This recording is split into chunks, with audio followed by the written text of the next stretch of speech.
श्री दुर्गाय नमः। अति श्री दुर्गा सप्तशती प्रथम अध्याय। क्रमशः राजा ने पूछा, भगवान जिन्हें आप महामाया कहते हैं वे देवी कौन हैं? ब्राह्मण उनका आविर्भाव कैसे हुआ तथा उनके चरित्र कौन कौन हैं? ब्रह्मवेताओं में श्रेष्ठ महर्षि उन देवी का जैसा प्रभाव हो, जैसा स्वरूप हो और जिस प्रकार प्रादुर्भाव हुआ हो, वह सब मैं आपके मुख से सुनना चाहता हूँ। ऋषि बोले, राजा वास्तव में तो वे देवी नित्य स्वरूपा ही हैं। संपूर्ण जगत उन्हीं का रूप है तथा उन्होंने समस्त विश्व को व्याप्त कर रखा है। तथापि उनका प्राकट्य अनेक प्रकार से होता है, वह मुझसे सुनो।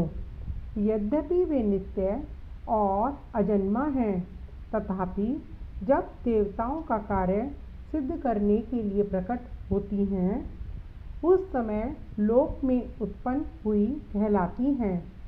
कल्प के अंत में जब संपूर्ण जगत एकाणव में निमग्न हो रहा था, तब सबके प्रभु भगवान विष्णु शेषनाग की शैया बिछाकर योग निद्रा का आश्रय ले सो रहे थे।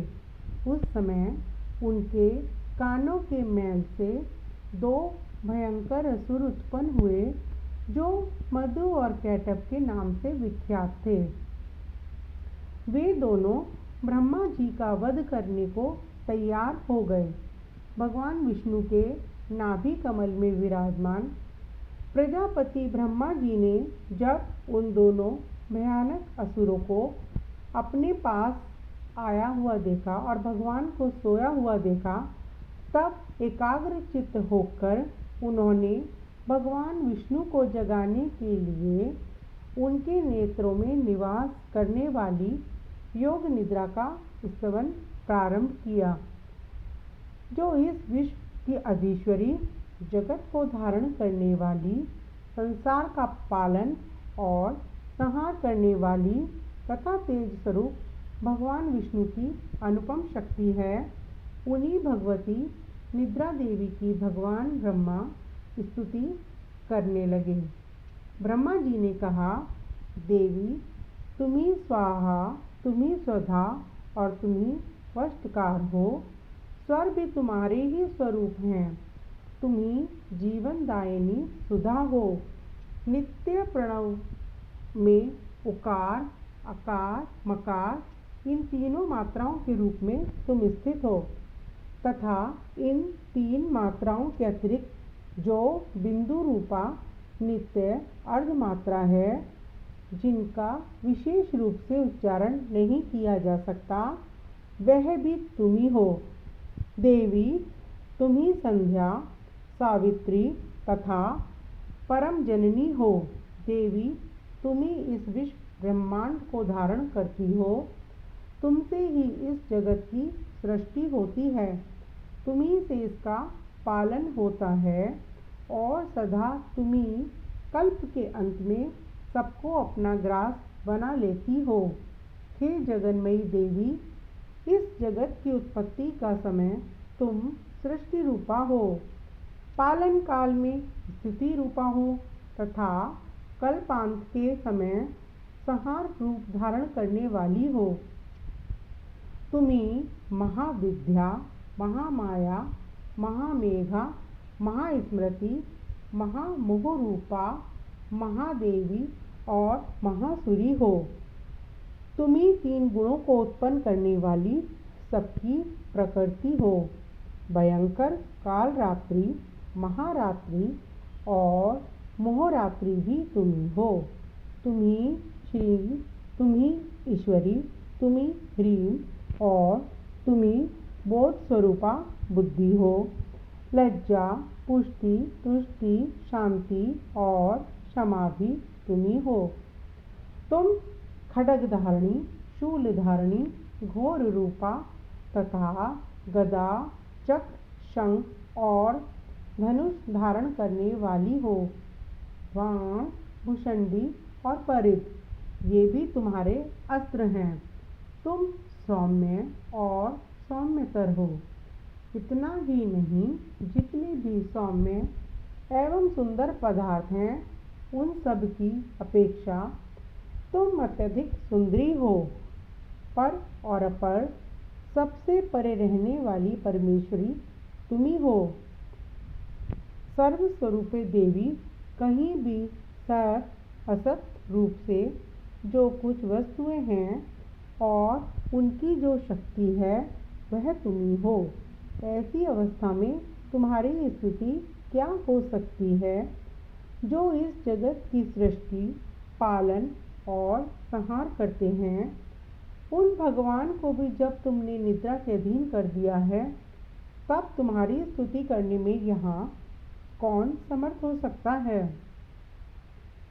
मुझको, भगवान शंकर को तथा भगवान विष्णु को भी तुमने ही शरीर धारण कराया है, अतः तुम्हारी स्तुति करने की शक्ति किसमें है? देवी, तुम तो अपने इन उदार प्रभावों से ही प्रशंसित हो।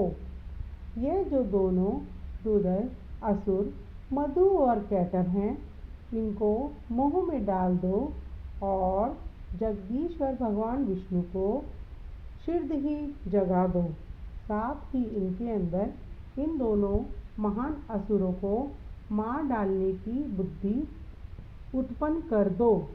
ऋषि कहते हैं, जब ब्रह्मा जी ने वहाँ मधु और कैटभ को मारने के उद्देश्य से भगवान विष्णु को जगाने के लिए तमोगुण की अधिष्ठात्री देवी योग निद्रा की इस प्रकार स्तुति की, तब वह भगवान के नेत्र, मुख, नासिका, बाहु, हृदय और वक्षस्थल से निकलकर अव्यक्त जन्मा ब्रह्मा जी की दृष्टि के समक्ष खड़ी हो गईं।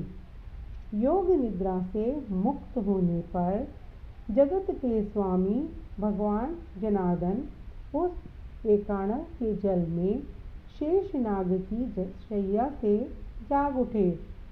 फिर उन्होंने उन दोनों असुरों को देखा। वे दुरात्मा मधु और कैटभ अत्यंत बलवान तथा पराक्रमी थे। क्रोध से लाल आंखें किए हुए ब्रह्मा जी को खा जाने के लिए उद्योग कर रहे थे। तब भगवान श्री हरि ने उठकर उन दोनों के साथ 5000 वर्षों तक केवल बाहु युद्ध किया। वह दोनों भी अत्यंत बल के कारण उन्मत्त हो रहे थे। इधर महामाया ने उन्हें मोह में डाल रखा था, इसीलिए वे भगवान विष्णु से कहने लगे, हम तुम्हारी वीरता से संतुष्ट हैं, तुम हम लोगों से कोई वर मांगो। श्री भगवान बोले, यदि तुम दोनों मुझ पर प्रसन्न हो तो अब मेरे हाथों से मारे जाओ। बस इतना सा ही वर मैंने मांगा है, यहाँ दूसरे वर से क्या लेना है?